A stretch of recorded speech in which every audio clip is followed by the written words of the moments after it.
Hi guys. तो आज अ, मतलब उसी दिन के सारे वीडियो तो बट फिर भी आपके लिए अगर आप अलग अलग दिन देख रहे हो तो सबसे पहले तो मैंने आपको बताया था कि हमारा जो पूरा मोटो था वो हमारा डिमांड एंड सप्लाई के बेसिस पर था कि हम देखेंगे कि डिमांड कहाँ पे, सप्लाई जोन कहाँ पे है। लेकिन मोस्ट ऑफ द ट्रेडर्स जो हो रहे हैं वो ब्रेकआउट ट्रेड भी लेते हैं, और मोस्ट ऑफ द टाइम अगर आपको डिमांड जोन सप्लाई जोन नहीं मिल रहा है तो आप ब्रेकआउट ट्रेड कैसे ले सकते हो, उसके लिए मैं आपको एक बेसिक सा ब्रीफ सा रिव्यू दूंगा। इस पे मैं बहुत ज़्यादा डिस्कशन नहीं करूँगा क्योंकि ये हमारी स्ट्रैटेजी नहीं है, लेकिन कभी कभी इस पर भी अगर आप ट्रेड लेना चाहें तो किस तरीके से ले सकते हैं, आपको सही ब्रेकआउट है या नहीं है इस पर डिस्कस करना है। लेट्स से कि ये हमारा कोई प्राइस है ग्राफ में, और ये हमारा प्राइस, ये हमारे पास क्या हो रहा है कि ये हमारा रेजिस्टेंस है, ये हमारा सपोर्ट है, सॉरी ये हमारा सपोर्ट है और नीचे हमारा रेजिस्टेंस है। रेजिस्टेंस का मतलब ये हो रहा है कि वो पार्ट जहाँ से प्राइस बार बार टकरा कर नीचे आया। लेट्स से कि यहाँ पे प्राइस इसके पहले भी टकराया था बार बार, तो ये हमारा रेजिस्टेंस जोन हो गया, ये सपोर्ट जोन हो गया कि प्राइस वहाँ से बार बार टकराता है और प्राइस ऊपर नीचे आता जाता रहता है। जैसे ही प्राइस जो होता है ना इसके ऊपर क्लोज करता है, इसको हम बोलते हैं ब्रेकआउट। अगर हमारी कैंडल ऊपर क्लोज करती है तो उसको कहते हैं ब्रेकआउट। लेकिन कई बार हमारे पास क्या होता है, फॉल्स ब्रेकआउट होता है। मीन्स क्या होता है, जनरली जो ब्रेकआउट ट्रीट करते हैं उनका मानना ये है कि कैंडल अगर इसके ऊपर चले गई तो अब ये रेजिस्टेंस की तरह काम करेगा, प्राइस यहाँ से आकर सीधा ऊपर जाएगा। ये ब्रेकआउट ट्रेडर का मानना है। लेकिन कई बार क्या होता है, मैक्सिमम टाइम में ऐसा होता है कि प्राइस यहाँ से नीचे आ जाता है। तो इस केस में हमको क्या करना है, हमको कुछ नहीं करना है। यहाँ पे आप क्या करोगे, NSE की वेबसाइट पर या फिर आप सीधा सिंपल सा जो भी स्टॉक आप ख़रीदने वाले हो, है ना, यहाँ पे मैं ज़्यादा डिटेल में नहीं बता रहा कि आपको कैसे करना है, ये आप खुद सर्च कर सकते हो। मैं आपको बस बता रहा हूँ कि प्रोसेस क्या है।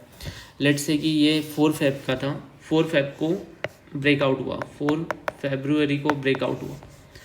अब आपको क्या करना है, यहाँ पे डिलीवरी परसेंटेज चेक करना है। डिलीवरी परसेंटेज क्या होता है, सबसे पहले वो डिस्कस कर लेते हैं। What is delivery percentage? Delivery percentage, let's say कि आज क्या हुआ कि लेट्स से कि आज कोई स्टॉक है ना। आज क्या हुआ कि लेट्स से कि कोई स्टॉक, एग्जांपल के लिए हम ले लेते हैं रिलायंस, है ना। अब रिलायंस का स्टॉक आज हमने क्या किया कि ट्रेडिंग हुई रिलायंस के स्टॉक पे। तो लेट्स से कि 1 लाख स्टॉक, यानी कि इससे भी ज़्यादा हुए होंगे लेकिन हम 1 लाख ले लेते हैं कि 1 लाख स्टॉक जो हुए है रिलायंस के ट्रेड हुआ है। अब उनमें से क्या हुआ है कि 20,000 जो हुआ है लोगों ने बेच दिए, लेकिन 80,000 जो हुआ है वो लोग चले गए। अब सबसे पहले बात तो ट्रेडिंग का मतलब क्या होता है। ट्रेडिंग का मतलब है कि मैंने उसी दिन, इंट्राडे का मतलब क्या होता है कि मैंने उसी दिन स्टॉक लिया। लेट्स से कि मैंने 1 लाख के स्टॉक लिया, जैसे ही वो 2 लाख के हो गए, एन एग्जाम्पल के लिए इतना मूवमेंट तो नहीं आता, या फिर वो 50K के हो गए, तो मैंने क्या कर दिया, यहाँ पे जाके इसको बेच दिया। लेकिन तो ये हमारे क्या हुए, ये डिलीवरी स्टॉक नहीं हुए हैं, ये हमारे क्या हो गए, ये डिलीवरी स्टॉक नहीं है, ये ट्रेडेड स्टॉक है। क्योंकि मैंने यहाँ पे बेच दिया इनको, लेकिन मैंने इसको क्या किया कि बेचा नहीं, मैंने इसको अगले दिन के लिए रखा। अब कोई स्टॉक को उस दिन नहीं बेचकर अगले दिन के लिए क्यों रखेगा? अगले दिन के लिए वो इसलिए रखता है क्योंकि उसको लगता है कि प्राइस बढ़ सकता है। अब हम नॉर्मल लोगों को लगे कि प्राइस बढ़ सकता है तो वो उतना इम्पोर्टेंट नहीं है, लेकिन अगर किसी इंस्टीट्यूशनल बायर्स को लगे कि वो प्राइस बढ़ने वाला है, इसका मतलब उसके पास कुछ इनसाइडर इन्फॉर्मेशन है, वो लोग एक्सपर्ट है और वो लोग प्राइस को नीचे घटने नहीं देंगे अगर उन्होंने प्राइस को इतना सारा लगाया, क्योंकि उनके पास इतना पैसा है कि वो प्राइस को नीचे गिरने से रोक सकते हैं। तो मेन चीज़ ये है कि अगर ब्रेकआउट पर अगर किसी इंस्टीट्यूट या फिर हम बोल सकते हैं स्मार्ट मनी ने पैसा होल्ड किया है, तो हम क्या कर सकते हैं, उस ब्रेकआउट को भी ट्रेड कर सकते हैं। अब इस ब्रेकआउट को ट्रेड करने की हमारे लिए क्या है कि मान लो कि नॉर्मल डे पे डिलीवरी परसेंटेज हमारे 30% है ना। ये बहुत आसान होता है कैसे चेक करना। आपको जो भी स्टॉक लेना है, लेट्स से कि रिलायंस लेना है, आप डालना रिलायंस इंटरनेट पे, रिलायंस डिलीवरी परसेंटेज, वो आपको डिलीवरी परसेंटेज दिखा देगा। जिस दिन ब्रेकआउट हुआ उस दिन का आप डिलीवरी परसेंट देखना कि कितना है, और वो डिलीवरी परसेंटेज के बेसिस पे अगर आप देखना कि अगर वहाँ पर दिन में लगभग 20% के डिलीवरी परसेंट का डिफरेंस है। लेट्स से कि यहाँ पे हमारे पास क्या था, 30% डिलीवरी थी, लेकिन यहाँ पर आते ही हमारी 50% एवरेज से 50% मतलब 20% का डिफरेंस आ जाए डिलीवरी परसेंट का। मतलब पहले लोग 30 स्टॉक, ना एग्जाम्पल के लिए 30 स्टॉक घर लेके जा रहे थे, तो अभी 50 स्टॉक उनने घर लेके गए, मतलब होल्ड करके रखा है। तो इसका मतलब ये हो रहा है कि जब 20% से ज़्यादा होता है ना, तो इस केस में हमको ऐसा, यानी कि 70% के आसपास जो हमारे स्टॉक जो होते हैं ना डिलीवरी में चले जाते हैं ना, तो ये इंस्टीट्यूट का काम होता है। नॉर्मल लोग इतने स्टॉक को होल्ड नहीं कर सकते। तो यहाँ पर आप क्या कर सकते हो, ट्रेड ले सकते हो। इसकी एक्यूरेसी उतनी ज़्यादा नहीं होती है, लेकिन हालांकि मैं ये बोल सकता हूँ कि हाँ, फिर भी अगर आप ब्रेकआउट ट्रेड करते हो और ये डिलीवरी परसेंट एक बार कंफर्म कर लेते हो तो आपकी एक्यूरेसी कई हद तक के बढ़ जाती है। तो ये अगर आपको करना है तो कर सकते हो। ये हमारा मेन मोटो नहीं है। हम बात करने वाले हैं डिमांड एंड सप्लाई जोन के बारे में, क्योंकि अगर आपने डिमांड एंड सप्लाई जोन पे वर्क किया होता तो वो आप यहाँ से बाई करके बैठे होते अगर वो वैलिड डिलीवरी परसेंट होता तो। लेकिन अगर आप फिर भी यहाँ पे बाई करना भूल गए, आपको पता चल रहा है कि स्टॉक यहाँ पे आ चुका है, तो आप इस तरीके से यहाँ पे बाई कर सकते हो। अब डिलीवरी परसेंट देखना कैसे है, मैं आपको इजी होता है, मैं यहाँ पे दिखा देता, लेकिन क्या होगा कि कैमरा हट जाएगा और वो हमारे मेन टॉपिक भी नहीं है वो हमारा, इसलिए मैं आपको दिखा नहीं रहा हूँ। आपको मैं बस प्रोसेस बता देता हूँ। आपको क्या करना है, किसी भी स्टॉक का डिलीवरी परसेंट लिख के डाल देना है। आप NSE की वेबसाइट पर देख सकते हो या फिर नॉर्मली भी देख सकते हो। क्या नाम है, बस आपको डिलीवरी परसेंट डालना है, बहुत सारी वेबसाइट आ जाएंगी, वहाँ पर जाके देख लेना। अभी हम देखने वाले हैं डिमांड एंड सप्लाई जोन के बारे में कि what is demand and supply zone. सबसे पहले तो हम ये बात करते हैं कि what is demand and what is supply. सीधी सी बात है कि मान के चलो कि आपके पास क्या हो रहा है कि लेट्स से कि आपने क्या किया कि एक डेयरी मिल्क खरीद के लाई, डेयरी मिल्क है ना, डेयरी मिल्क, और ये डेयरी मिल्क आपने 5 रुपीज़ की खरीद के लाई, है ना। और आप है ना यहाँ पहाड़ों पे रहते हो, पहाड़ों पे, तो आपने क्या किया, डेयरी मिल्क को पहाड़ों पे लेके गया। अब पहाड़ों पे कोई दुकान तो होती नहीं, और यहाँ पे 3 लोग हैं, इनको है ना डेयरी मिल्क खाने की क्रेविंग हो रही है। अब यहाँ पे क्या हो रहा है कि डेयरी मिल्क एक ही है, डेयरी मिल्क एक ही है 5 रुपीज़ की, लेकिन यहाँ पे खाने वाले 3 लोग हैं। तो मतलब यहाँ पे क्या है कि डिमांड ज़्यादा है, सप्लाई कम है। मतलब एक डेयरी मिल्क के लिए 3 लोग डिमांड कर रहे हैं। तो तुम बोल सकते थे नहीं, जो लोग ज़्यादा देगा वो, तो एक बोल रहा है कि मैं इस डेयरी मिल्क के लिए 10 रुपीज़ दूंगा, दूसरा बोल रहा है मैं 12 रुपीज़ दूंगा, तीसरा बोल रहा है मैं 15 रुपीज़ दूंगा। तो जो सबसे ज़्यादा देगा आप उसको दे दोगे। तो इस तरीके से 5 रुपये की डेयरी मिल्क कितनी की होगी, 15 रुपये की। तो ये होता है डिमांड का कॉन्सेप्ट। जब किसी चीज़ की डिमांड ज़्यादा होती है तो उसका प्राइस अपने आप बढ़ जाता है। वैसे ही अभी हम सप्लाई के बारे में बात करते हैं। सप्लाई, लेट से आपने यहाँ से 1 लाख डेयरी मिल्क लेके गए। अब यहाँ पे क्या हो रहा है कि 3 ही लोग हैं, है ना।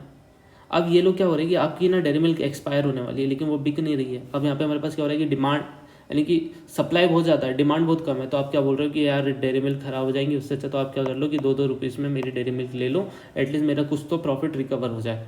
तो यहाँ पे हमारे पास क्या होता है कि सप्लाई हमारे पास क्या है, ज़्यादा है, और डिमांड कम है, तो हमारी प्राइस क्या होती है, नीचे जाती है। तो स्टॉक मार्केट में प्राइस कैसे मूव करता है, स्टॉक मार्केट में कभी भी प्राइस ऐसे मूव करता है कि जब भी हमारे पास डिमांड ज़्यादा होगी प्राइस ऊपर जाएगा, जब भी हमारे पास सप्लाई ज़्यादा होगी प्राइस नीचे आएगा।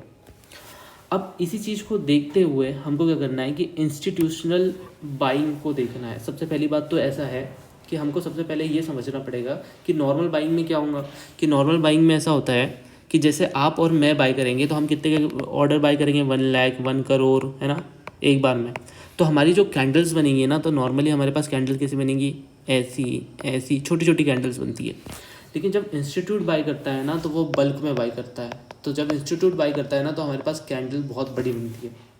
लेकिन मेन चीज़ पता है क्या हो रहा है यहाँ पे, सबसे मेन चीज़ ये आती है कि जब भी इंस्टीट्यूट बाई करता है ना तो एक बेस कैंडल का फॉर्मेशन होता है। बेस कैंडल का फॉर्मेशन का मतलब ऐसा होता है कि मान लो कि एक बड़ी कैंडल है, उसके बीच में हमारे पास एक एवरेज छोटी कैंडल बनती है, तो उसको हम बोलते हैं, ये हमारे पास क्या होती है, बेस कैंडल। बेस कैंडल का मतलब एवरेज छोटी कैंडल, या फिर हम इसको कंसोलिडेशन भी बोल सकते हैं। अगर ये बड़े टाइम फ्रेम पर अगर हमारे पास बेस कैंडल बनती है उसको हम कंसोलिडेशन बोल सकते हैं।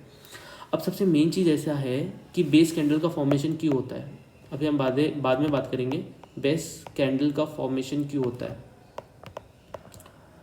क्यों होता है। सबसे मेन चीज़ ये है कि जैसे मान लो कि लेट्स से कि यहाँ पे मेरे पास एक प्राइस है, यहाँ पर मेरे पास क्या हुआ है कि प्राइस नीचे आया, है ना। अब इंस्टीट्यूट को क्या लग रहा है कि ये लेट्स से ये 100 रुपीज़ है, इंस्टीट्यूट को लग रहा है कि this is the best price जहाँ पे मैं ख़रीद सकता हूँ। अब इंस्टीट्यूट अगर मान लो कि एकदम से यहाँ पे ख़रीदे तो क्या होगा कि ये एकदम से बम्प करेगा और ये चल जाएगा 130 रुपीज़, है ना, 130, 140, 150 ऐसा चल जाएगा। तो इंस्टीट्यूट के पास इतनी पावर होती है, लेकिन क्या इंस्टीट्यूट एकदम से ऐसा पैसा डालेगा, क्यों। अगर मान लो यहाँ पर अगर इंस्टीट्यूट को ख़रीदना है, मान लो 1000 करोड़ शेयर इंस्टीट्यूट को ख़रीदना है, तो उस टाइम पे कोई बेचने वाला भी तो चाहिए। इतने शेयर कोई एक बार में तो बेच नहीं सकता। अगर इंस्टीट्यूट ने एक बार में ख़रीद लिया तो कुछ शेयर यहाँ पे मिलेंगे उसको, कुछ शेयर यहाँ पे मिलेंगे, कुछ शेयर यहाँ पे, कुछ शेयर यहाँ पे, तो ले दे के इंस्टीट्यूट नेट नुकसान में हो जाएगा, क्योंकि उसको क्या हो रहा है, कुछ शेयर यहाँ पे मिल रहे, कुछ यहाँ पे, कुछ यहाँ पे, कुछ यहाँ पे, कुछ यहाँ पे। तो इससे अच्छा इंस्टीट्यूट क्या चाहेगा कि जब प्राइस यहाँ पर आए, वो क्या करेगा, थोड़े देर के लिए मार्केट को कंसोलिडेट करेगा।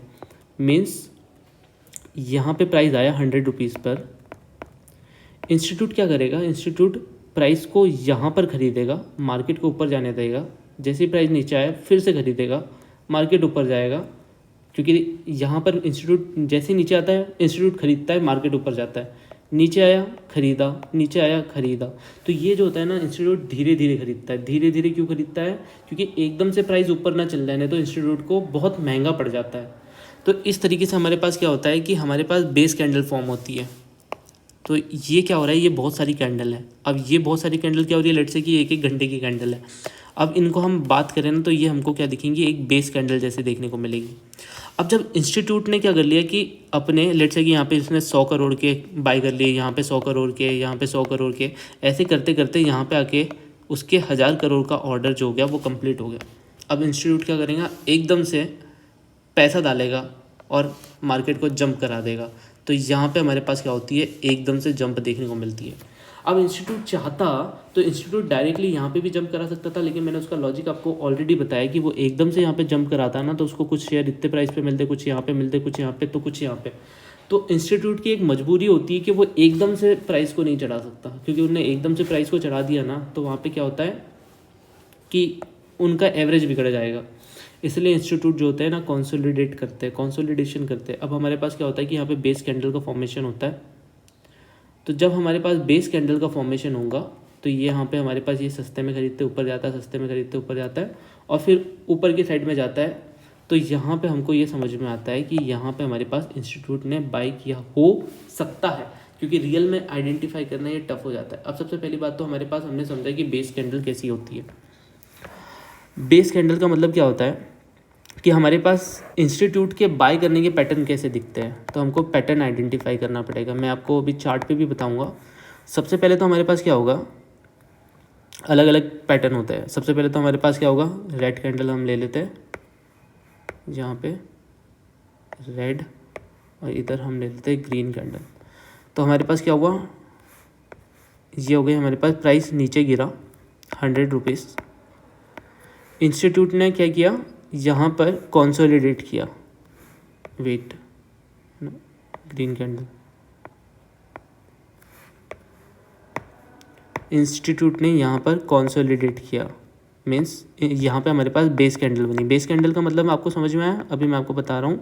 बेस कैंडल का मतलब जो आधी, जिसका साइज जो होता है ना आधा होता है लगभग, उसको हम बोलते हैं बेस कैंडल। मीन्स यहाँ पर बायर्स और सेलर्स के बीच में इन्होंने क्या किया, कंसोलिडेट किया है।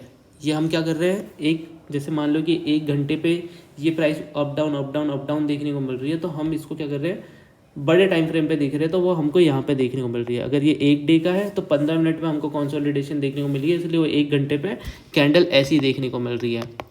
अब यहाँ पे क्या हुआ है कि इंस्टीट्यूट ने बाई किया होगा, अब उसको सस्ते में बहुत सारे स्टॉक मिल गए। अब एकदम से इंस्टीट्यूट क्या करेगा, पंप करेगा। तो एक कैंडल ऐसी, एक कैंडल ऐसी। तो जब हमको इस टाइप का मूवमेंट देखने को मिलता है, तो हम इसको बोलते हैं कि ये हमारे पास इंस्टीट्यूशनल डिमांड जोन है। अभी कैसे ड्रॉ करना है वो बताऊँगा। इंस्टीट्यूशनल डिमांड जोन है। हमको किस किस टाइप के पैटर्न देखने को मिल सकते हैं, एक तो इस टाइप का पैटर्न देखने को मिला, तो ये हमारे पास इंस्टीट्यूशनल डिमांड जोन बन गया। उसके बाद हमारे पास क्या हो सकता है कि एक तो हो गया हमारे पास आर है ना, ड्रॉप बेस रैली वाला पैटर्न, ये हमारे पास DBR पैटर्न है, ड्रॉप बेस रैली है ना। उसके बाद हमारे पास हो सकता है RBR पैटर्न, की मीन्स रैली बेस रैली। मतलब मानो कि यहाँ पे मेरे पास क्या हो रहा था, प्राइस चढ़ा, यहाँ पर इंस्टीट्यूट ने बेस फॉर्म किया, यानी यहाँ पे फाइट किया, यहाँ पे सस्ते में इसने खरीदा, इंस्टीट्यूट को लग रहा है कि ये प्राइस भी अच्छा ही है, तो इंस्टीट्यूट ने यहाँ पे ख़रीद लिया। और उसके बाद यहाँ पर एक एक्सप्लोसिव कैंडल, तो ये भी हमारे पास क्या हो गया, डिमांड जोन बन गया। तो हमको क्या हो रहा है कि कम से कम हमारे पास 2 एक्सप्लोसिव कैंडल्स होनी चाहिए। आपको समझ में आ रहा है कि अगर आपको कुछ बड़ी कैंडल देखने को मिलती है, उसके पीछे एक बेस देखने को मिलता है और एक ड्रॉप या फिर ये देखने को मिलता है, तो इसका मतलब हमारे पास क्या हो रहा है, हम इसको बोल सकते हैं कि ये हमारे पास एक डिमांड जोन है। वैसे ही हमारे पास क्या हो रहा है कि सप्लाई जोन कैसे बनता है। सप्लाई जोन कि इंस्टीट्यूट को यहाँ पे लग रहा है कि नहीं, यहाँ पे हमको सेल करना चाहिए। उसके लिए हमारे पास क्या हो रहा है कि एक हमारे पास प्राइस चढ़ा, सबसे पहले तो ग्रीन कैंडल से प्राइस चढ़ा। यहाँ पे इंस्टीट्यूट ने क्या किया कि सेल करना स्टार्ट किया धीरे धीरे, और एकदम से हमारे पास क्या हुआ कि प्राइस नीचे गिर गया, 1 2। तो इसका मतलब ये क्या हो गया, ये सप्लाई जोन बन गया, बेस का फॉर्मेशन हुआ। तो वैसे ही हमारे पास क्या होता है, एक सप्लाई जोन तो ये बन गया हमारे पास, और एक टाइप का सप्लाई जोन हमारे पास ये हो सकता है रेड कैंडल का। रेड कैंडल बेस, इंस्टीट्यूट को लग रहा है कि यहाँ पे भी हम सेल कर सकते हैं, फिर यहाँ से ये हमारे पास सप्लाई जोन बन गया। तो सबसे इम्पॉर्टेंट होता है हमारा बेस आइडेंटिफाई करो, और उसके बाद हमारे पास रैली होनी चाहिए इस तरीके की। 2 कैंडल तो मिनिमम होनी चाहिए बड़ी बड़ी, या फिर एक बहुत बड़ी कैंडल होनी चाहिए जो इन दोनों के बराबर हो, या फिर वो गैप अप ओपन हो।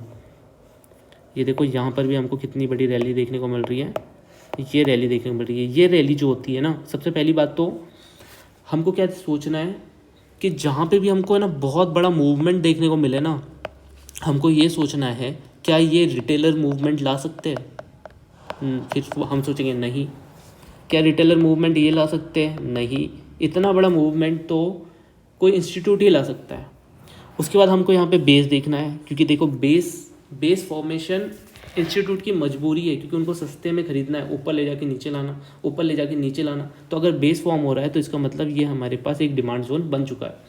अब हमको ये डिमांड जोन मार्क कैसे करना है मैं आपको बता रहा हूँ। मैं आपको रियल ट्रेडिंग व्यू पे भी बताऊँगा। तो जैसे हमारे पास क्या हुआ है कि ये ड्रॉप, ये हमारे पास ड्रॉप, ये हमारे पास बेस फॉर्म हुआ, और ये हमारी रैली है ना, ड्रॉप बेस रैली। वेट मैं आपको अच्छे से बताता हूँ। लेट्स से कि स्टॉक का प्राइस नीचे आया, यहाँ पे हमारे पास क्या हुआ, बेस का फॉर्मेशन हुआ, और यहाँ से हमारे पास रैली आई। अब देखो क्या हो रहा है कि तो कॉन्सेप्ट आपको थोड़े टफ लग सकते हैं ये कॉन्सेप्ट, लेकिन जो चीज़ें टफ होती है ऐसा यानी कि आप आसान चीज़ें करोगे तो फिर 80% लोग दूसरी ट्रेडिंग स्ट्रैटेजी क्यों यूज़ करते हैं, क्योंकि वो आसान है सीखना। ये टफ है क्योंकि इसके रिजल्ट्स भी अच्छे हैं ना, तो अगर हम इसकी डेप्थ को समझ ले तो फिर हमारा कॉन्फिडेंस भी बढ़ जाता है। तो यहाँ पे हमारे पास क्या हो रहा है कि यहाँ पे हमारे पास क्या हुआ कि हमने सबसे पहले देखा कि हाँ इतना बड़ा मूवमेंट आया, इसका मतलब इंस्टीट्यूट इन्वॉल्व हो सकता है। यहाँ पे बेस का फॉर्मेशन है, और उसके पीछे हमारे पास क्या हो रहा है कि ये रेड कैंडल है। अब हमारे पास बेस कैंडल जो होनी चाहिए ना वो मिनिमम चाहिए। क्यों मिनिमम? क्योंकि अगर बेस कैंडल बहुत ज़्यादा देर तक की चल रही है ना, इसका मतलब हमारे पास सेलर बहुत स्ट्रॉन्ग है। इंस्टीट्यूट को क्या करना पड़ रहा है, बहुत टाइम लेना पड़ रहा है। तो अगर यहाँ पे बेस कैंडल मिनिमम बने ना तो उतना अच्छा है, क्योंकि क्या हो रहा है कि अगर बेस कैंडल बहुत सारी बन गई ना तो इसका मतलब सेलर बहुत स्ट्रॉन्ग है। तो इसका मतलब ये है कि यहाँ पे उतना अच्छा काम नहीं करेगा, तो हमको बेस कैंडल मिनिमम रखनी है। उसके बाद अगर हम देखें ना, तो जब ये कैंडल ऊपर के साइड में जाती है ना, तो सप्लाई जोन जो होने चाहिए वो ब्रीच करना चाहिए। जैसे मैंने आपको बताया कि सप्लाई जोन होते क्या है, ये हमारे सप्लाई जोन है। तो जब प्राइस ऊपर जा रहा है तो वो सप्लाई जोन को तोड़ना चाहिए उसी टाइम फ्रेम के, और नीचे जा रहा है तो वो डिमांड जोन को ब्रेक करना चाहिए। अगर उसने ये कर दिया तो इसका मतलब हमारा जो डिमांड जोन या सप्लाई जोन बना है या फिर वो ट्रेंड लाइन को ब्रेक करना चाहिए वो वैलिड है। अभी तो आप सीख लो, मैं अभी आपको एक्चुअल चार्ट में बताऊंगा तो आपको और ज़्यादा अच्छे से समझ में आएगा। तो यहाँ से वो हमारे सप्लाई जोन और डिमांड जोन को वैलिड बनाता है। तो यहाँ पे अगर हमको सप्लाई जोन और डिमांड जोन को बनाना है तो हम किस तरीके से बनाएंगे, तो ये हमारे पास क्या हुआ, लेकिन है ना कि हर केस में वैसे ही बनाना है, चाहे ये कैंडल हो चाहे ये कैंडल हो। तो ये हमारे पास क्या हुआ, रेड कैंडल। ये क्या हुआ हमारे पास, रेड कैंडल। तो ये हमारी क्या हुई, ड्रॉप, ये हमारे पास बेस, और ये हो गई रैली।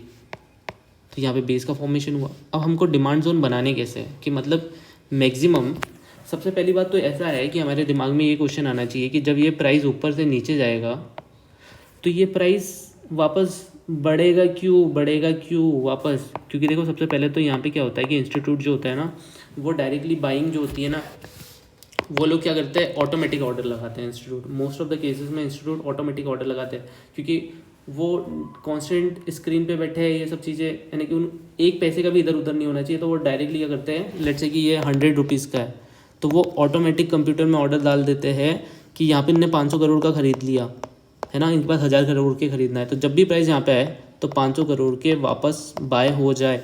तो जैसे ही प्राइस यहाँ पे आएगा,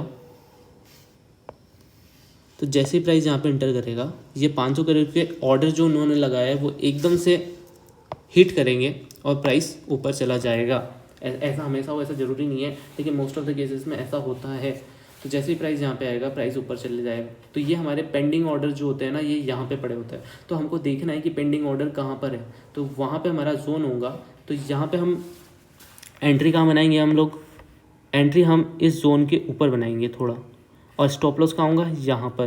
क्योंकि कई बार ऐसा होता है कि पैसे ये प्राइस यहाँ तक के जाता है और फिर प्राइस ऊपर जाता है, तो हम यहाँ पे एंट्री बनाएंगे और ये हमारा स्टॉप लॉस होगा। वैसे ही अब हमारे पास क्या होता है कि हमने एक पैटर्न तो देख लिया, दूसरा पैटर्न होता है हमारे पास ड्रॉप।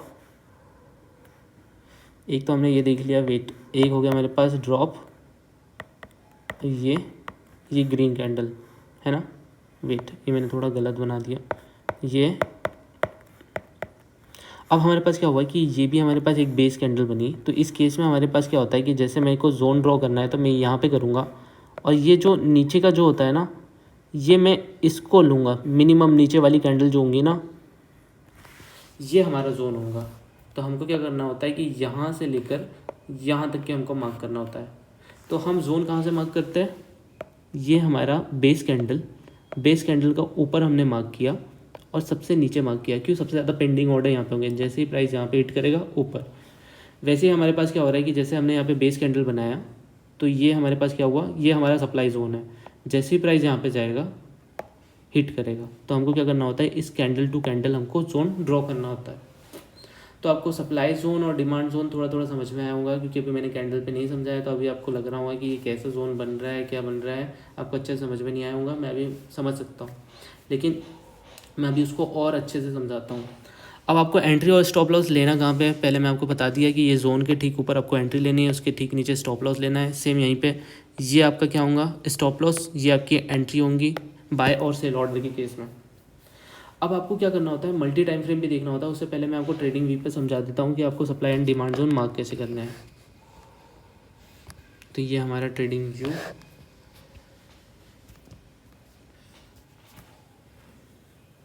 अभी के लिए तो मैं आपको जो है नॉर्मल ही बताता हूँ। अभी आपको इसके बेसिस पे ट्रेड नहीं लेना है, क्योंकि जब तक कि आप मल्टी टाइम फ्रेम एनालिसिस नहीं समझोगे तब तक कि आपके ट्रेड जो होंगे वो अच्छे नहीं होंगे।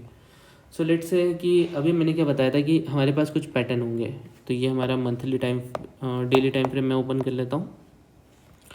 तो अगर आप देखो, पहले मैं आपको नॉर्मल बता देता हूँ 1 मंथ का टाइम फ्रेम। तो यहाँ पे आपको क्या देखने को मिल रहा है, ये जो रेड वाली कैंडल है यहाँ पे देखने को मिल रही है, ये क्या हो गया हमारे पास, ड्रॉप वाला पैटर्न। यहाँ पे देखो बेस वाला पैटर्न, ये सेकंड वाला जो है ये बेस वाला पैटर्न हो गया। और उसके बाद देखो ये रैली आई, ये तो इतना बड़ा मूवमेंट कौन ला सकता है, इंस्टीट्यूट ला सकता है। तो मैंने क्या किया कि इसको मैंने कहाँ से कहाँ तक के मार्क किया, ये होगा हमारे पास डिमांड जोन, कि ये इसके ऊपर से लेके नीचे तक के हमारा डिमांड जोन होगा। प्राइस जैसे यहाँ पे आएगा वो उसको हिट कर लेगा। अगर हमको और डिमांड जोन मार्क करना है तो यहाँ पर भी एक और डिमांड जोन है, लेकिन इसको मार्क करके अभी फ़ायदा नहीं है, क्योंकि प्राइस यहाँ पे है नहीं। तो देखो ये हमारे पास क्या हुआ, देखो अभी हम क्या करते हैं, सप्लाई जोन मार्क करते हैं। ये हमारे पास क्या हुआ, ये हमारी ग्रीन कैंडल, उसके बाद हमारे पास क्या हुआ है, ये बेस का फॉर्मेशन हुआ है, और उसके बाद नीचे रेड कैंडल आ रही है। तो यहाँ पे हम क्या कर सकते हैं, सप्लाई जोन इसको मार्क कर सकते हैं। तो ये हो गया हमारे पास एक सप्लाई जोन। तो जब भी प्राइस यहाँ से हिट करेगा, देखो इसके बाद प्राइस क्या हुआ है, प्राइस यहाँ से इस तक क्या है, इस सप्लाई जोन को इसने थोड़ा सा हिट किया है। हम स्टॉप लॉस कभी भी हम क्या करते हैं, एकदम यहाँ पे नहीं लगा देते स्टॉप लॉस। रुको वेट मैं आपको दिखा रहा हूँ, स्टॉप लॉस हमको थोड़ा पीछे लगाना होता है। देखो जैसे यहाँ पे हुआ है ना, इस बार इसको हिट करते हैं, हमको 1 से 2% पीछे करना होता है, क्योंकि कई बार प्राइस यहाँ पे हिट करके ठीक नीचे जाता है। देखो प्राइस ने यहाँ पे हिट किया है और ठीक नीचे गया है। अगर प्राइस यहाँ तक के आता है 900 तक के, यहाँ पे हिट करता है तो ये वापस जाएगा। तो ये हमारे डिमांड एंड सप्लाई जोन है। देखो यहाँ पे भी हमारे पास क्या हो रहा है, ये वाले इस वाले एरिया में देखो तो यहाँ पे ड्रॉप देखने को मिल रहा है, ये बेस देखने को मिल रही है और एक रैली देखने को मिल रही है। फिर यहाँ पर हमारे पास क्या हो रहा है, एक और डिमांड जोन देखने को मिल रहा है। तो इस तरीके से आपको demand and supply zone draw करने हैं। अब हमको एंट्री एंड स्टॉप लॉस कैसे प्लान करना है। जैसे मान लो कि ये मैंने डिमांड जोन बनाया हुआ है एग्जांपल के लिए, तो यहाँ पे मैं एंट्री क्या करूँगा, एंट्री होंगी ठीक मेरी इस प्राइस के ऊपर और स्टॉप लॉस यहाँ से थोड़ा नीचे, तो 1 से 2%, और मैं मिनिमम टारगेट करूँगा 1:2 का। तो जब मेरे को 1:2 मिल जाएगा तो मैं ये मानूंगा कि मेरा, यानी कि वैसे तो हम 1 मंथ के टाइम फ्रेम पे नहीं लिख रहे, तो लॉन्ग टर्म है, लेकिन फिर भी हमारा एंट्री क्या होगा इस जोन के ठीक ऊपर। हम बाद में सीखेंगे कि किस तरीके से स्टॉप लॉस को छोटा करना है, तो अभी के लिए इसको नज़रअंदाज करना। तो ये हमारे पास क्या होगा, प्राइस के ठीक ऊपर हमारी एंट्री होंगी ताकि हमारी एंट्री मिस ना हो, और स्टॉप लॉस नीचे, और टारगेट हमारा मिनिमम 1:2 का होगा, या फिर हम सप्लाई जोन रख के टारगेट को रखेंगे। तो यहाँ तक कि हमने एंट्री और स्टॉप लॉस के बारे में बात कर लिया। तो ये हमारा एंट्री होंगी, ये हमारे स्टॉप लॉस होंगी, और ये हमारा टारगेट होगा। अब सबसे पहले तो अब हम मल्टीपल टाइम फ्रेम एनालिसिस के बारे में बात कर लेते हैं। मल्टीपल टाइम फ्रेम एनालिसिस क्या होती है। मल्टीपल टाइम फ्रेम एनालिसिस, अब जैसे क्या होता है कि जैसे छोटे टाइम फ्रेम रहा ना, 1 मिनट 2 मिनट 3 मिनट, इन छोटे टाइम फ्रेम पे क्या होता है कि हम जैसे रिटेलर भी प्राइस को बहुत ज़्यादा मूव कर सकते हैं। क्योंकि थोड़ा सा भी मूव करो तो बहुत बड़ी कैंडल बन जाती है। लेकिन बड़े टाइम फ्रेम पे बनी वाली जो कैंडल्स होती है ना, वो ज़्यादा अच्छी रिप्रेजेंट करती है कि वो इंस्टीट्यूशनल की बाइंग है। तो हमको क्या करना होता है, कभी भी हम बाई करते हैं ना, तो पहले हम 3 मंथ का जोन ड्रॉ करते हैं, 3 मंथ का जोन। हमको 1 ईयर से नीचे 15 मिनट, यानी कि जो भी प्राइस आप देख रहे हो, जिस भी टाइम के लिए आपको देखना है, इंट्राडे कर रहे हो तो उस हिसाब से, तो मैं आपको इसके बारे में आगे डिस्कस करूँगा। तो मल्टीपल टाइम फ्रेम एनालिसिस में हम क्या करते हैं कि लेट्स से कि मैंने पहले क्या किया कि बड़े जोन का 1 मंथ का मैंने जोन ड्रॉ किया। उसके बाद मैं क्या करूँगा कि नीचे का जोन ड्रॉ करूँगा ताकि मेरा स्टॉप लॉस छोटा हो जाए, और फिर मैं वहाँ पर ट्रेड लेना स्टार्ट करूँगा। इसको हम क्या करते हैं, यहाँ पे देखते हैं मल्टी टाइम फ्रेम एनालिसिस। देखो इस जोन पे मैंने ऑलरेडी ड्रॉ किया हुआ है। तो यहाँ पे मैंने क्या किया है कि 1 मंथ का डिमांड जोन में सारी चीज़ें मिटा देता हूँ पहले तो, है ना। तो यहाँ पे आपको क्या देखने को मिल रहा है कि ये हमारे पास ड्रॉप बेस रैली देखने को मिल रही है। मैंने दूसरी चीज़ आपको क्या बताया था कि यहाँ पर हमारा जो सप्लाई जोन होना चाहिए ना, वो भी ब्रीच करना चाहिए। तो देखो ये जो मूवमेंट आया है ना, ये इंस्टीट्यूट का मूवमेंट ही लग रहा है मुझे। क्यों? क्योंकि ये मूवमेंट ने यहाँ पर जो हमारी बेस कैंडल थी ना, यहाँ पर जो हमारा सप्लाई जोन था, देखो ठीक ये वाली कैंडल, देखो ये जो ग्रीन वाली कैंडल है यहाँ पर, वेट मैं कुछ ड्रॉ करके दिखाता हूँ, एरो, ये वाली कैंडल देखो, है ना, ये वाली कैंडल, ये वाली जो हमारी कैंडल है ना, ये हमारा सप्लाई जोन है। क्योंकि हमने बात किया था क्या हो रहा था, ये हमारी हो गई रैली बेस ड्रॉप, तो ये हमारा सप्लाई जोन है। इसने जो मूवमेंट आया है ना, इसने सप्लाई जोन को ब्रीच कर दिया। तो इसका मतलब जो हो रहा है ये मूवमेंट हमारा वैलिड है। तो यहाँ से हम क्या करेंगे कि हॉरिजॉन्टल लाइन बनाएंगे। तो ये हमारे पास क्या हो गया, हॉरिजॉन्टल लाइन बना लो, या फिर आपको जैसे बनाना है वैसे कर सकते हो। तो मैं तो बॉक्स बनाना प्रेफर करता हूँ। तो ये हमारा जो हो गया, ये हो गया हमारे पास मंथली का सप्लाई जोन। अब मंथली के सप्लाई जोन में मेरा जो देखो स्टॉप लॉस कितना है, 7% का। मतलब मान लो गलती से मेरा ये ट्रेड गलत जाता है, तो मेरी ट्रेड का 7% तो एक ही बार में चले जाएगा। तो हमको क्या करना है कि इसको रिफाइन करना है, इसको छोटा करना है। अगर हम मंथली के टाइम फ्रेम पे अगर कोई ट्रेड ले रहे हैं, तो इसका मतलब ये हो रहा है कि हम उस ट्रेड को 1 मंथ के लिए होल्ड करने वाले हैं। तो हमारे पास मंथली के टाइम फ्रेम पर हमारे पास क्या होता है कि एग्जीक्यूशन, हम वीकली पे देखते ही क्या हमारा ट्रेंड सही है। तो यहाँ पे हमको देखने को मिल रहा है कि हाँ मार्केट अप ट्रेंड पे चल रहा है। इसने क्या किया कि मल्टीपल सप्लाई जोन को ब्रीच किया है, देखो यहाँ पर भी, यहाँ पर भी। तो इसका मतलब ये हो रहा है कि ये अच्छा खासा काम कर रहा है। यहाँ पर भी इसने एक डिमांड जोन बनाया हुआ है। तो जैसे ही प्राइस, मतलब ये हो रहा है कि ये हमारे फेवर पे है, और हमारा जो मेजर सप्लाई जोन है वो ये वाला जोन है। अब हम क्या करेंगे कि 1 डे के टाइम फ्रेम पर आएंगे, और 1 डे के टाइम फ्रेम पर आकर हम देखेंगे कि क्या हमको प्रिसाइज एंट्री देखने को मिल रही है। देखो यहाँ पे हमारे पास क्या हो रहा है कि ये हमारे पास ड्रॉप देखने को मिल रहा है, ये ड्रॉप, और यहाँ पर हमको बेस कैंडल देखने को मिल रही है। मैंने आपको बताया था कि गैप डाउन जो ओपन होगा उसको भी हम ड्रॉप मानेंगे। तो ये हो गया हमारे पास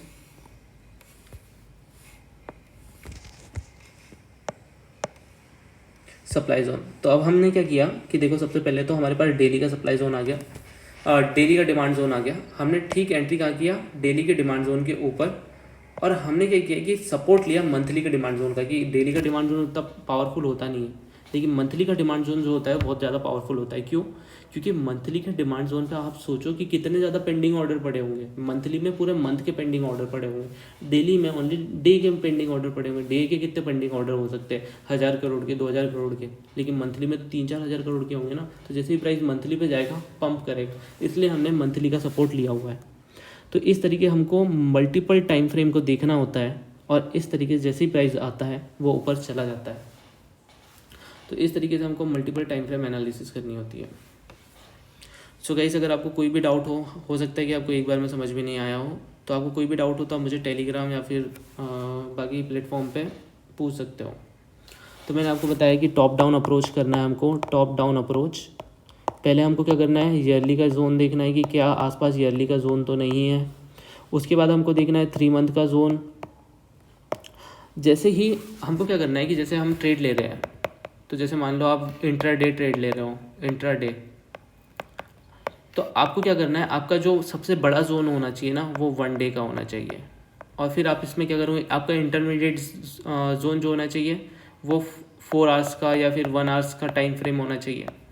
और जहाँ पे आप एग्जीक्यूशन करोगे स्टॉप लॉस को छोटा करने के लिए, वो होना चाहिए हमारे पास 15 मिनट का टाइम फ्रेम। जो भी अब मैंने आपको बताया कि मैंने 1 मंथ की केस में जो हमने 1 वीक में हमने ट्रेंड चेक किया था, और जो हमारे पास 1 डे का टाइम फ्रेम था वहाँ पे हमने क्या किया था कि स्टॉप लॉस को छोटा करने का काम किया था।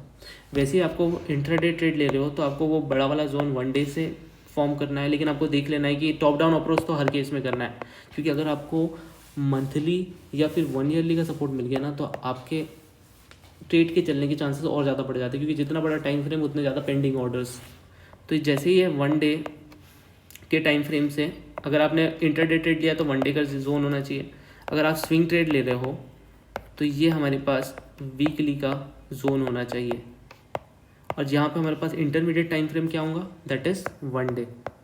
और जो हमारे पास एग्जीक्यूशन स्टॉप लॉस को छोटा करने के लिए हम 4 आवर्स में करेंगे। अब सबसे पहली बात तो ये है कि हम जोन मार्क करेंगे। हमारा जोन अच्छा होना चाहिए, जो 4 आवर्स का जोन होना चाहिए ना वो लगभग, जैसे हमारे पास ड्रॉप, यानी कि मैंने जितने भी बताया, ये हमारे पास ड्रॉप, ये बेस रैली हमारी अच्छी खासी होनी चाहिए। जहाँ पे हम एग्जीक्यूशन कर रहे हैं ना वहाँ पे रैली अच्छी खासी होनी चाहिए, और सप्लाई जोन ब्रीच होना चाहिए। दैट इज़ वेरी इंपॉर्टेंट, क्योंकि हमको ये तो पता चले कि जो हमारा सप्लाई जोन, अगर उसने यही वाले सप्लाई जोन को ब्रीच नहीं किया तो फिर कोई काम का नहीं है। अगर आप मंथली इनकम ट्रेड कर रहे हो, मंथली, तो आपका जो जोन होना चाहिए वो मंथली का होना चाहिए, यहाँ पे वीक हमारा इंटरमीडिएट टाइम फ्रेम, और 1 डे पे आप एंट्री लोगे। अगर आप ईयरली कर रहे हो इनकम ट्रेड, मतलब आप अगर इन्वेस्टमेंट कर रहे हो, तो उस केस में आपका जो होगा ईयरली का जोन होगा, और आपका क्या होगा 6 मंथ आपका इंटरमीडिएट जोन, और 3 मंथ पे आप एंट्री लोगे। तो इस तरीके से आप क्या कर सकते हो, टॉप डाउन अप्रोच कर सकते हो, और आप अपने स्टॉप लॉस को छोटा कर सकते हो। तो मैंने आपको बताया कि प्राइस किस तरीके से आगे बढ़ रहा है, किस तरीके से आपको अप्रोच लेना है। अभी हम इसको जोन पे जाके देखते हैं। लेट्स से कि मेरे को यहाँ पे इंट्राडे ट्रेड लेना होता कल, तो इंट्राडे ट्रेड के लिए मेरे को क्या करना है कि मंथली के टाइम फ्रेम से मेरा कुछ लेना देना नहीं है। ये मेरे पास डेली का टाइम फ्रेम जो हो रहा है वो सबसे बड़ा है, लेकिन मैं फिर भी मंथली का टाइम फ्रेम जो होगा वो ड्रॉ करके रखूँगा। मंथली का टाइम फ्रेम ड्रॉ करने का मतलब ये है कि मैं ये देख लूँ कि नहीं, नीचे सपोर्ट के लिए मेरे पास कोई चीज़ है, और ऊपर में कोई मंथली का सप्लाई जोन तो नहीं है। क्योंकि अगर मंथली का सप्लाई जोन ऊपर प्रेजेंट होगा तो मेरी कितनी भी अच्छी ट्रेड मिल जाए मुझे, वो उसको ब्रीच नहीं करेंगे, क्योंकि वहाँ पर बहुत सारे सप्लाई प्रेजेंट होंगे और प्राइस नीचे आ जाएगा। तो यहाँ पर मेरे को क्या हुआ है कि देखो, ये मैंने क्या कर लिया कि मेरे को इंट्राडे ट्रेड लेना था, तो मेरा सबसे पहले मेरा जो डिमांड जोन होना चाहिए वो कौन सा होना चाहिए, इंट्राडे का होना चाहिए। उसके बाद मैं देखूंगा कि क्या टाइम मेरे फेवर पे है इंटरमीडिएट टाइम फ्रेम पे। तो हमने क्या देखा, सबसे पहले तो हमको क्या क्या चीज़ें देखनी है। जो मैंने ये जोन बनाया है, क्या इसने कोई सप्लाई जोन को ब्रीच किया है। देखो यहाँ पे हमारे पास एक सप्लाई जोन है इस वाले पार्ट पे, उसने उस सप्लाई जोन को ब्रीच कर दिया। ये गैप अप को हम कैंडल मान के चलेंगे, तो इसने इस सप्लाई जोन को ब्रीच कर दिया, इसका मतलब ये काफ़ी अच्छा ट्रेड था। अब यहाँ पे हमारे पास क्या हो रहा है, हम 4 आवर्स के टाइम फ्रेम पे आते हैं।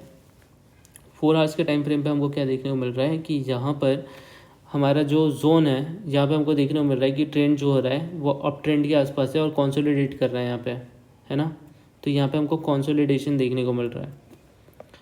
उसके बाद अगर हम बात करें तो हमारा एग्जीक्यूशन का टाइम फ्रेम क्या होगा 15 मिनट। कि यहाँ से मैं क्या करूँ कि क्योंकि हम इंट्राडे कर रहे हैं ना, तो इंट्राडे में हमारे पास जोन को हमको छोटा भी करना है, स्टॉप लॉस भी छोटा करना है, तो क्या हमको कोई ट्रेड मिल रही है, देखते हैं।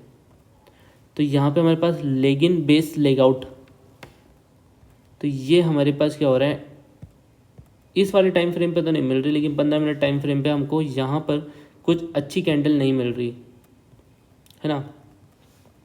हमको क्या करना है, ऐसा नहीं है कि देखो 15 मिनट टाइम फ्रेम पर तो मुझे एक बहुत अच्छी ट्रेड यहाँ पे ये मिल रही है कि ये देखो यहाँ पर हमारे पास बेस कैंडल फॉर्म हुई है और यहाँ पे हमारे पास क्या हो रहा है कि ये प्राइस इतने ऊपर चढ़ गया, तो ये हमारे पास क्या हो रहा है, इंस्टीट्यूशनल बाइंग हो भी सकती है, लेकिन हमको ऐसी ट्रेड नहीं लेना, क्योंकि 15 मिनट टाइम फ्रेम पे मैंने आपको बताया है कि कुछ भी मूव हो सकता है। हमको लेना है ऐसे जगह पर जहाँ पर एटलीस्ट हमारे पास सपोर्ट तो हो बड़े टाइम फ्रेम का।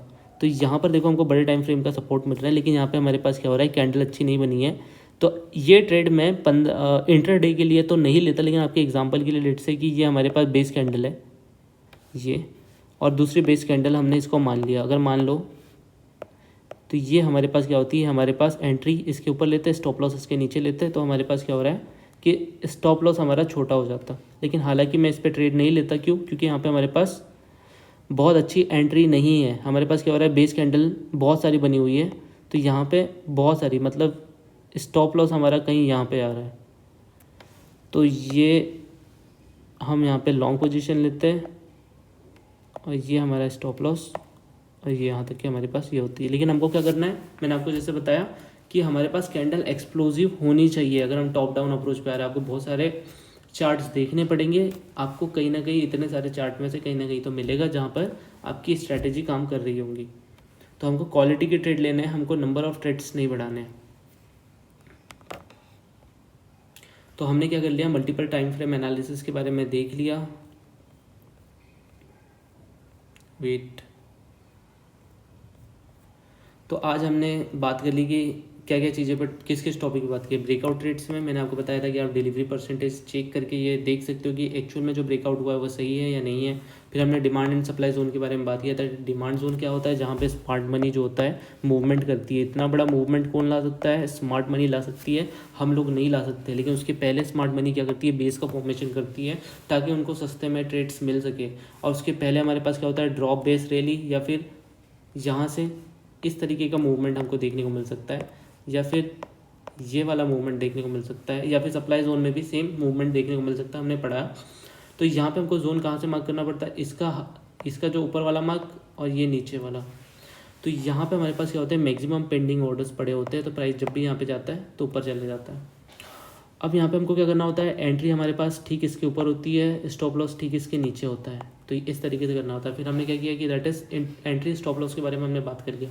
लेकिन इन ट्रेड्स की अगर हम ऐसे लेंगे ना तो हमारी एक्यूरेसी थोड़ी और कम आएंगी। लेकिन हम क्या कर रहे हैं, मल्टीपल टाइम फ्रेम एनालिसिस का यूज़ कर रहे हैं। अब ये हम यूज़ क्यों कर रहे हैं, क्योंकि हमको इतना मालूम है कि बड़े टाइम फ्रेम पे हमारे पास पेंडिंग ऑर्डर ज़्यादा होते हैं, लेकिन हम बड़े टाइम फ्रेम पे हमारे पास स्टॉप लॉस भी बड़ा हो जाता है। तो हम क्या करेंगे कि हम छोटे टाइम फ्रेम के ट्रेड लेंगे, लेकिन हम चाहेंगे कि उनको सपोर्ट बड़े टाइम फ्रेम करें, क्योंकि जैसे ही छोटे टाइम फ्रेम पे बड़े टाइम फ्रेम का हिट हो, प्राइस सडनली ऊपर चले जाए, तो हमारा स्टॉप लॉस भी छोटा होगा। और हमारे पास क्या होगा कि मंथली के भी हमारे पास पेंडिंग ऑर्डर्स पड़े होंगे वहाँ पे, और हमारे पास डेली के भी पेंडिंग ऑर्डर्स होंगे, और इस तरीके से प्राइस जो होगा वो ऊपर चले जाएगा। सो आज के लिए थैंक यू। अब हम नेक्स्ट टॉपिक को अगले वीडियो में डिस्कस करते हैं।